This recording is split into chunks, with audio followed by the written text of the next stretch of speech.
vous pouvez bien le constater, nous sommes bel et bien devant la maison de ces grands poètes au nom de Lutumba Simaro, avec qui nous aurions échangé autour de ses œuvres.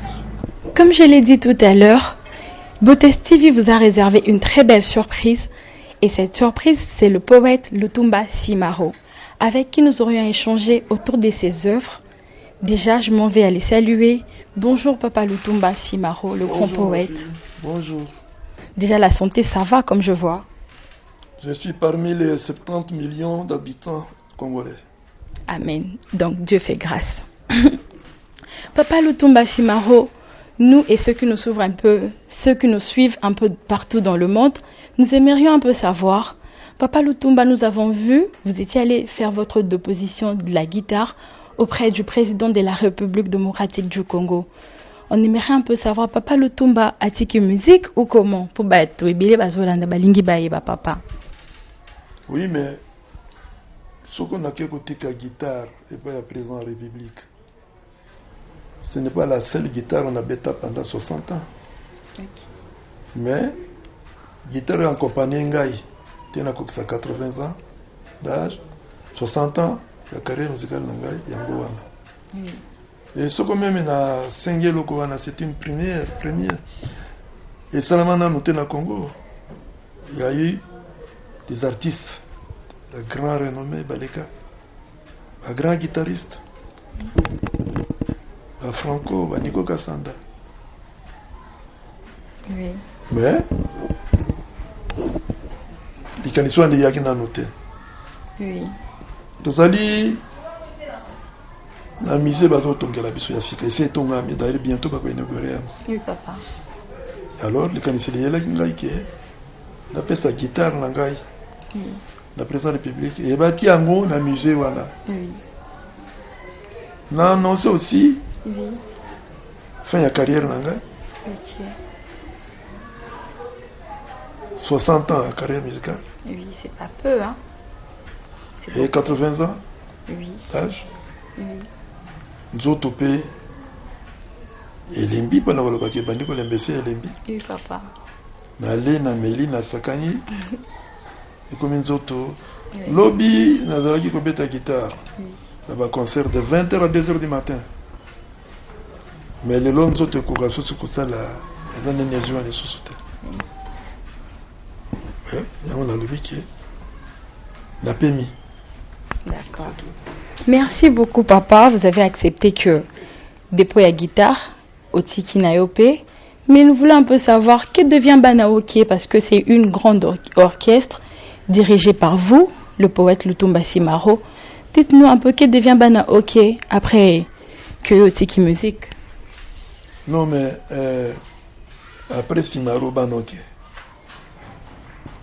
ils ont existé, ils ont orchestre monnaie. Mais Tiki Borna Maboko est nani, papa? Non, Namaboko est nani parce que Simaro est qui Simaro. Okay. Mais nakati ya organisation nangai nazana manager nangai il tafar ouais vandi nanga banda création ya banako banoke oyo il y a 2004 oui tilelo il tafar azaki nanga banoke salami on a wuti na poto atiki baninga nyonso tout porque se bano ke nakende ke no bango tout batikala ke na poto des grands noms lokola ba Joski bandombe bamakoso batikala ke na poto ngana zongaki après avoir que ça 9 mois sans visa en France renommé na ngala ngaki ngote na zongaki bolo natiki azana bato basalisa ki ngato sala orchestre Patrick Mangasa a outi kutu na Londres azali ayaki na anniversaire nanga Joki Sisi azana matete a dû moi problème de santé mais alobaki nanga ça va mais d'armes dia Monica azana lemba bandeko baza pe moi obasalisa nga orchestre wana simba mais orchestre ekotala makaka na bato oyo wana balingaki orchestre. C'est ça. lelo yo tolo balikamba Papa Wemba. Mais naza très content. Il y a bato yo balinga Papa Wemba. Surtout là-bas na Matonge. Kiti lelo bato bazali oyo baza kosimba viva la musique. Et kosimba makana na maloba te. Il faut de l'argent.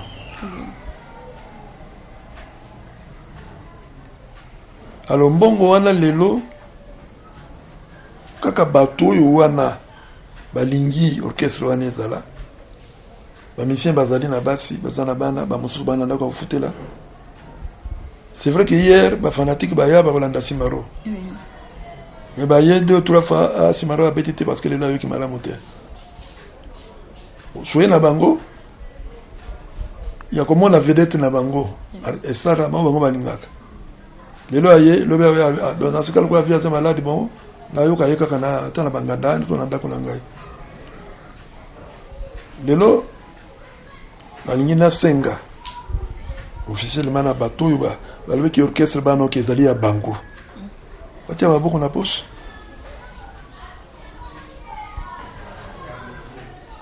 Napesi bango ba instrument kombo na ngai pe kombo orchestre na ngai. Mais nyonso iko salama lelo soko mbongo ya lite eloko moko te. Là, vous avez parfaitement raison, papa. Papa Lutumba a tout dit. Et Tebi Kebose Belé à Kolanda peut vous comprendre, le message est passé. Papa Lutumba, je compte aussi vous demander, et puis, Baïno so bazolanda biso, Papa Lutumba, Banalingwa la balingio mingi. Là, vraiment, vous devrez l'admettre. Hein. Banalingwa la balingi, Papa Lutumba tellement. Et le gouvernement congolais aussi s'est décidé de donner à cette avenue que nous tous on a eu à connaître au nom de Mouchi, qui est devenu maintenant le nom de Lutumba Simaro. Papa Lutumba, quelles sont vos impressions par rapport à cela? Mais c'est la joie. Normalement. Surtout c'est la joie. Oui. C'est pas donné à n'importe qui. Balabala wana comme Mouchi, flamand motatek apesa ki yango. C'est le président Kabila, Kabang. Oui. A débaptisé balabala wana apesa Congo Lutumba Ndomano Simaro Masia. Oui. Et côté la carte histoire du Congo, franchement, et nous avons remercié le président de la République, la gestion. Et Ali, balabala loi Mbomaki des Ali, Taboulé Ezali, Grand Calais Ezali, et maintenant il y a ça s'ajouter à la liste. Merci beaucoup. Vraiment. Papa Lutumba est tellement content. Papa Lutumba sepeli mingi na oyo gouvernement congolais salilié puis la population à Banalingwala. Papa Lutumba, nous aimerions un peu savoir la musique congolaise de votre époque à celle d'aujourd'hui. Moi, différence est quotidien.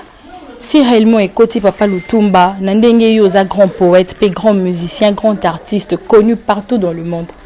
Papa Lutumba, différence ou aneko à la moine à niveau ni. Non, différence, c'est aller à mon nene. Ça, on peut. Dans la bande musique, on a côté de grand nom.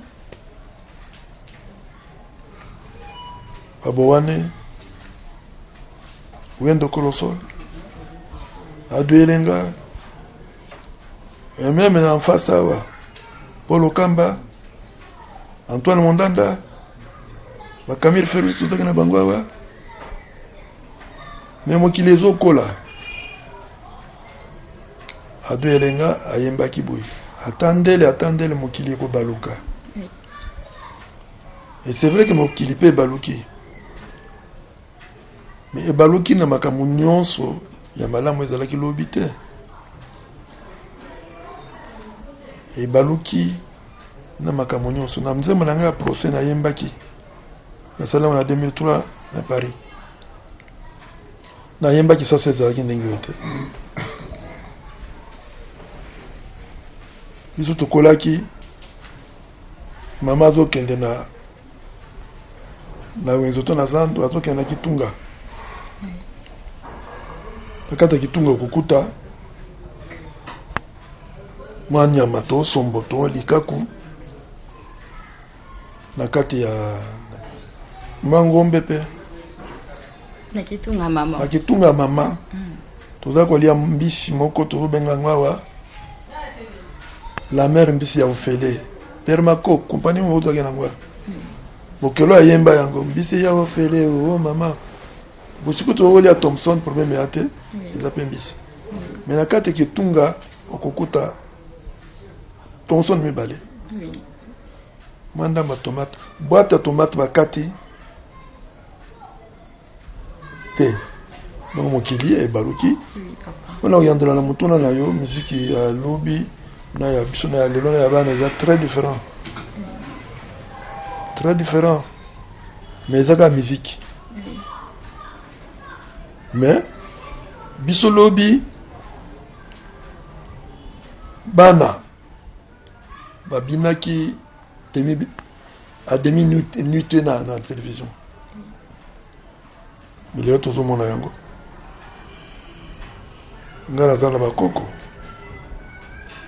soki tovandi na salon tokotala baimage tozokumisa bamusicien etongo totala image ya motindo wana liboso ya koko na ngai eteyi ngai nini omoni ndenge na kati ya conteneur ya la réponse na motuna na yo. Oui, papa. Donc musique est changé.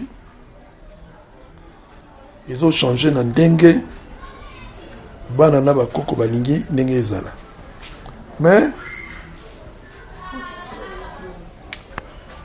beaucoup yo Congo musique congolaise c'est bandi kala. Tokutaki yango. Biso pe tolandi.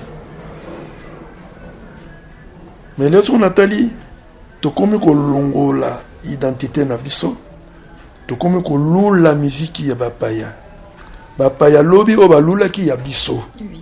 Eza mabete parce que biso to petaki ba musique française. To petaki ba jazz, musique américaine. Mais ya kolongola identité ya famille na yo. C'est comme tata na yo abotaki yo kombo na ye Songolo Mbakala. Alors, pourquoi papa zali pauvre ou bien yo moni que papa comme pauvre? Makango ya mama na yo azala mambongo yo kamati kombo na yo kabi ya mokuna. C'est ce qui se passe aujourd'hui. C'est inconcevable. Na boyité bana bazali bana talent ya makasi ya musique. Mais tozo kenda wapi? Et si on attend quelque part là, kaka bana onanga wana, ba roi de rumba kaka bango. C'est vrai. Rumba ezali musique mère ya biso, même ya Afrique mobimba. Mais est-ce que tout aussi yango? Na habite so na yanduni na mutuna na yo. Merci beaucoup Papa Lutumba. Vraiment, vous êtes en train de m'épater. C'est vraiment une grande expérience pour moi de recevoir ces grands messieurs, ces grands artistes. Déjà, cette émission, pour moi, c'est une grande expérience. J'ai vraiment eu à profiter, donc j'en profite vraiment. Papa Lutumba Simaro, nous voulons encore savoir un peu plus. Il y a un grand sculpteur au nom d'Hassan Chamala qui a prévu un monument pour vous, qui sera exposé dans si peu de temps, sur 24 novembre. Papa Lutumba, quelles sont vos impressions? Parce que la population congolaise est lingio tellement mingi, et zappé reconnaissante par rapport à l'œuvre nayo. Yango bazo honoré yo, donc tokoti kate ko honoré poto lingio mingi. Papa, quelles sont vos impressions par rapport à ces monuments conçus et faits par Hassan Chamala, qui est le grand sculpteur? Mais Chamala oyo asali monument wana d'abord azali mwana lingwala et na ko profiter encore une fois kopesa bana lingwala merci mingi na o nyonso basali l'anniversaire na ngai de 80 ans. Prophète, pardon, Émile Ngoyi, professeur, nani bandeko nyonso basalaki likambo wana bakumisi ngai, bakembisi ngai, bakabeli ngai, bapesi ngai lokumu. Mokolo oyo bakumbaki ngai mpo bakende kolakisa ngai esika nini bakotia monima wana, cortège, fanfare, banini, tout ça. Franchement, nazalaki na esengo ya kolota paradiso soki ezalaka ndenge wana ngai nalotelaki yango. Vraiment. Alors artiste Tchamala azali grand artiste okati ya mboka na biso. Ndenge nakomi ebengaka pasteur, grand parolier, monument, dictionnaire, c'est parce que nakati banzembo na ngai na tei mingi. Oui, papa. Et nzambe azalaka tusu pembeni na ngai na lolemo soki nazosala nzembo na ngai. Na 1973 nde nayembaka nzembo wana oyo Tchamala asali lelo. Mokolo nakokufa nkake ekobeta chitatima olobelaka bato maloba na ngai ya suka moto na ngai bakamata basala monima soko mopaya aye bakangela balobela ye sango. 1973 baparents na yo bazaki même là on a projeté que yo botama etala l'air Tchamala ye kosala monima oyo na 80 ans na ngai nasi na miyembelaki yango. Et Tchamala azali grand artiste mboka na biso akade et esengo na ngai azali mwana ya lingwala ndako oyo ozotuna ngai Tchamala ayebi yango bango na bamama nkelani bayebani malamu. Donc esengo ezali mingi ntango yo osali mosala malamu oyo bato basepeli nango mbano mpe eyali Tchamala nzambe asunga ye akende mosika parce que mosala oyo ya biso ya artiste adire ve ezaka mpenza na mbongo te. Mbongo yako yaka tango na mosala moko osalaki boye na mali bako moko boye moto atudekuri ba œuvre na yo tango nasalaka mabelika na yembeli bino awa ba italien moko bayaka tango wana Kabaïdi azali gouverneur à ville Paul Kabaïdi lelo aza na poto à cause de santé bayekotela Kabaïdi alors Kabaïdi akobeta miziki wana nzembo wana ya mabele bango bayebi maloba te me baluli musique orchestration soka batuni ye mais makambo nini tatu azoloba abino tela makambo azoloba ah bon mais dans ce cas la faute de mon aïe baye kotela ngana 226 ya mindele bana et il fallait na détresser disque azaki nango. Donc Tchamala a la fierté à Bisobana Lingwala. Aza moko te. Omoni esika mosusu oyo bobenga kasoko la place des évolués. Motasala yango. Moro mwana Lingwala. Et nous allons remercier encore une fois maman bourgmestre. Oyo sal moko babali sakabato na commune na biso. Baptisé on a combat le poète Lutumba. Et mota l'activité sikanini tokotia biso na biso wana. Sikanini Tchamala na ba konzemboka. Na solaki na ba konzemboka information ya monument na yebisaki président de la République. Mama ministre de la biso ya culture ayebi tozozila ye mokolo nini tout ça. La tuni tsamba la bino bazi la makamba ya wemba ici là. On a kanisi de kamba balabala ezaya kamba esengo mingi. Ngana botami awa na isangi 226. Na dwimbongo na yeko somba lopango awa na 231. Soko nzambe alingaki ngana mona lopango kaka awa kinaka na musika sika na zamana lingwala to sali musala wana na honorable Elisa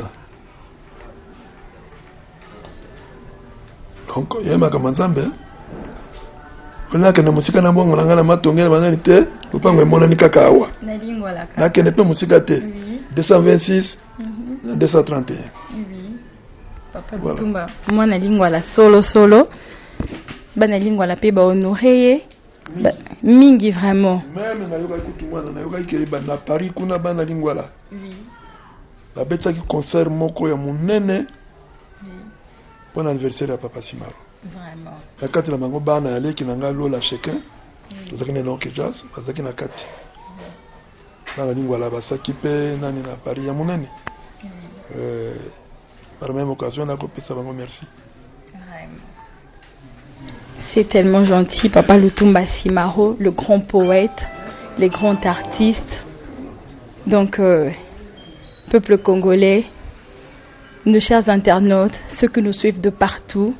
Là, je vois le big manager Adam Panzo, Fuma Congo, Fuma America. Le big manager, Papa Lutumba, a tout dit, il a tout expliqué. Papa Lutumba, vous êtes le grand poète. Vos adages, vos dictons, souvent ça nous édifie. Papa Lutumba, nga koko na yo Marcelanda ya Fura, naba obazolanda biso partout dans le monde, ainsi que les jeunes artistes, tout le monde. Là je signale que c'est tout le monde qui va maintenant en profiter. Donc, je veux pas être égoïste jusqu'à ce point. Oh non, c'est ngezapona biso nyonso. Papa Lutumba, lisese kaka moko. Pone fongola biso nyonso mayele. Ekota biso na mitu. Epesa biso mayele comment tozala na vie oyo na se ya mokili oyo na se na moi o Papa Lutumba. Mais oyebi d'abord lycée César don eza likabo nzambe apesa ngai et puis aussi lycée balobaka n'importe quoi te c'est comme nayoka artiste moko aloba soko ngolo ayebisi yo soko ngando azana ngando na ngolo avanda kesika moko te ngando aliaka mbisi donc il faut koyeba koloba lisese eza na signification na yango faut ko expliquer normalement c'est un don pour ngai. Je suis le premier artiste congolais où il y a tiama cessé na banzemo parce que eza na kati ya bavene nzambe nde apesanga likabwango c'est ça mais na bino ba jeune nini na lobité nini na TIT na kati ya banzembo na ngai na lobaka na bino nazali tonga bino mozala singa bolanda esika tonga elekaki bino mozala singa oyo nyonso ngai nasali ya malamu oyo ekomisi ngai lelo poète na 80 ans bolanda yango. Mais où il y a ma bé, où l'on a monté parce que Papa Simaro, non. Nabino Bajen, d'habitude, ce que vous avez conseil, mais l'on a dit Sabino, peut-être que beaucoup c'est cas. Congrès, mon quoi, Bambois, ils ont là qui na Congo Brazza. Donc Bambois et Afrique, Moutine, faut pas écouter na Brazza, va ça la congrès na Bango. Il y a biso pembwa ya Congo RDC il fallait kende na azaki invité alors tant alinga kende akome abi et pas mboka mopaya na yebi na notaire soka ba ya mangande ngeni na mema na mo mukuwa na ngai ya nyama libela mbwana biso azwi bateau awa na libongo na biso